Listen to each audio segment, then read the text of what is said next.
In this video, we're covering the general form of a linear equation, which takes the form of ax plus by plus c equals 0. So it's important to note that all of the terms are located on the left-hand side of the equation. What that means is on the left of the equal sign, and it always equals 0.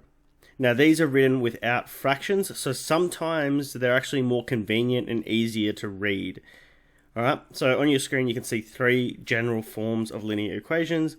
You have 4x plus 2y plus 1 equals 0, 6x minus y plus 2 equals 0, 10x plus 5y minus 3 equals 0. So there's some things to look out for here. So notice that all of these equals 0. And another thing to look out for is all the x's are positive. So we want the x's to be positive, and we want it to always equal 0. So we're going to do some questions. Write each linear equation in general form. This involves rearranging the equations using your algebraic skills. So what that means is, obviously, I want that x to be positive. It is positive, so I'm going to leave it there. The only other thing I need to move is that y, and we do that by subtracting y from both sides. These y's cancel out, and we're left with 0 equals x. We then like to have the other letter next, so minus y plus 2. So if I go down and do the next one, same thing with this one, minus y, these cancel out, and 0 equals 8x, take away y plus 2. It's as simple as that. We want the x's to be positive, and we want the right or the left hand side of the equation to equal 0. It's always got to equal 0. So here, find the gradient and y-intercept of the line with equations. So here we have some close to a general form. We would want to get it to the gradient intercept form because that helps us find what the gradient y-intercept is easier. So what we do here is we can minus the 8x. They cancel out.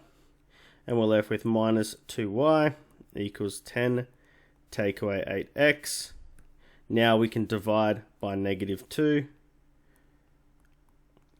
Because remember, if I have negative 2y, that's the same as having negative 2 times y. So the opposite is divided by. Those cancel out. I'm left with y equals 10 over negative 2 minus 8 over negative 2x. Those two negatives there cancel out and essentially become a positive. So I'm going to get rid of them and put a plus in there. Then I've got 10 divided by 2 is negative 5. 8 divided by 2 is 4x. I'm going to rewrite it just a little bit better for me. So 4x minus 5. And remember, with your gradient intercept formula, your m is your gradient. So in this case, the gradient is 4. And the y-intercept is your constant at the back, the minus 5. So we're going to do the same thing with this one. Except this time, I'm going to focus on getting rid of this first.